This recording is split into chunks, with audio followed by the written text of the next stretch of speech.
Good day, grade 7 learners. This is Mr. Cesar Amiel Gamara, and today we're going to discuss about analogy. But before we proceed, do not forget to like, share, and hit the subscribe button and notification bell for updates about our latest videos. When describing something, we often resort to making comparisons to establish a clear idea of what we're trying to describe or explain. There are many types of comparisons in the English language, including the use of figures of speech like simile and metaphor.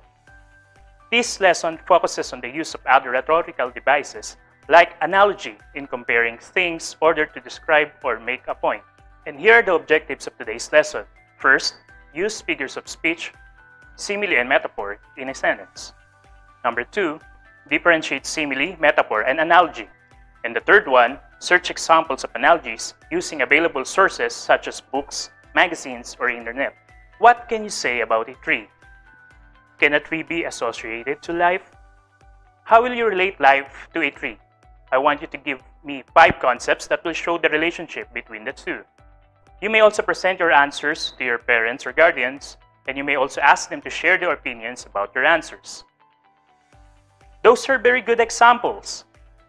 Now, remember, comparing objects or ideas is a common practice, especially when writing. There are many types of comparisons that one can make through usual figures of speech, like simile and metaphor. Question: are you still familiar with simile and metaphor? Yes, that is right. A simile is one figure of speech that you may be familiar with from earlier English classes. A simile is a comparison between two unlike things, usually using the word like or as. For example, he is as brave as a lion.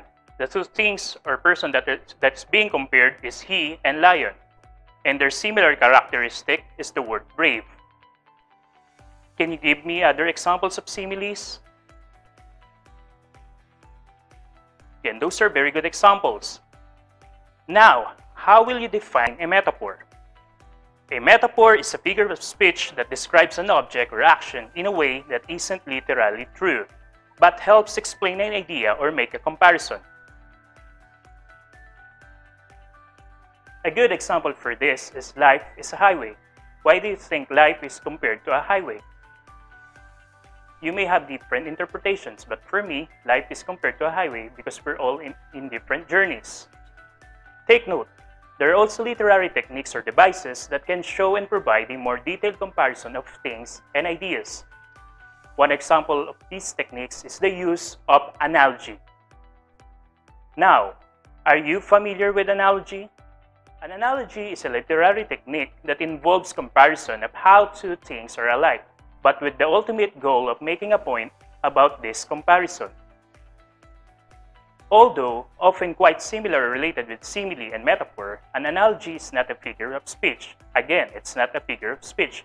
It's a rhetorical device used to make rational arguments and support ideas by showing connections and comparisons between unlike things. The main function of analogy is not just to show, but also to explain or justify. Meanwhile, figures of speech like simile or metaphor only aim to show without providing clear descriptions or explanations. As such, analogy is more complex in nature than figures of speech. I want you to take a look and read how simile and metaphor and analogy differ from one another through these examples. First, one example for simile is life is like a tree. Again, the key word is the word life, and the two things that are being compared is life and tree. On the other hand, for metaphor, we have life is a tree. So it's up to you to interpret why those two things are being compared.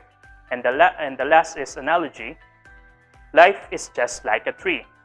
It starts from a seedling that grows into a full-grown tree that has trunk and branches that make itself strong and bears wonderful fruits. As you notice, in analogy, it's well explained. There are also two types of analogy commonly employed in writing.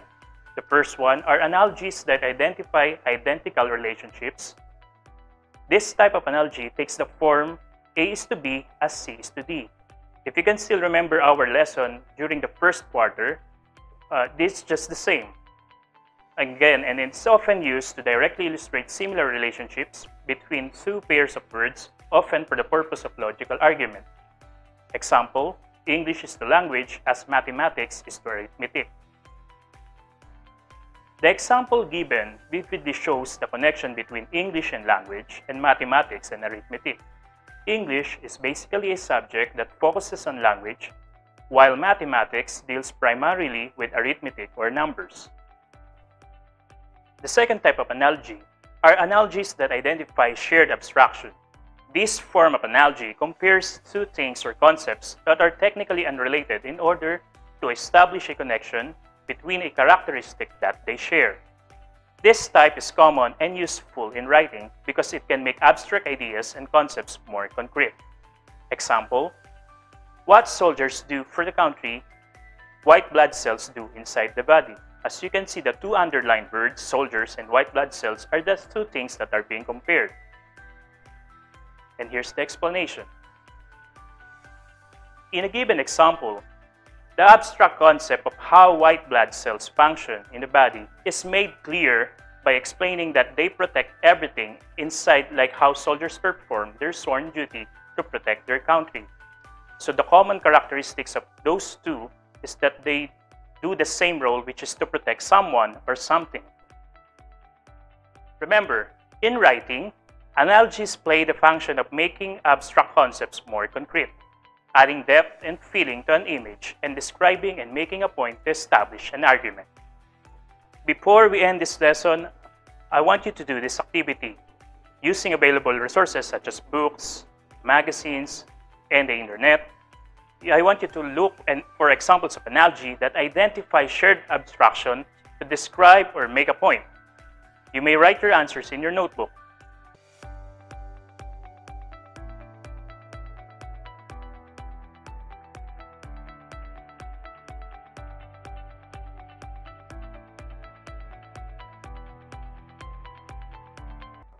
I hope you learned something today.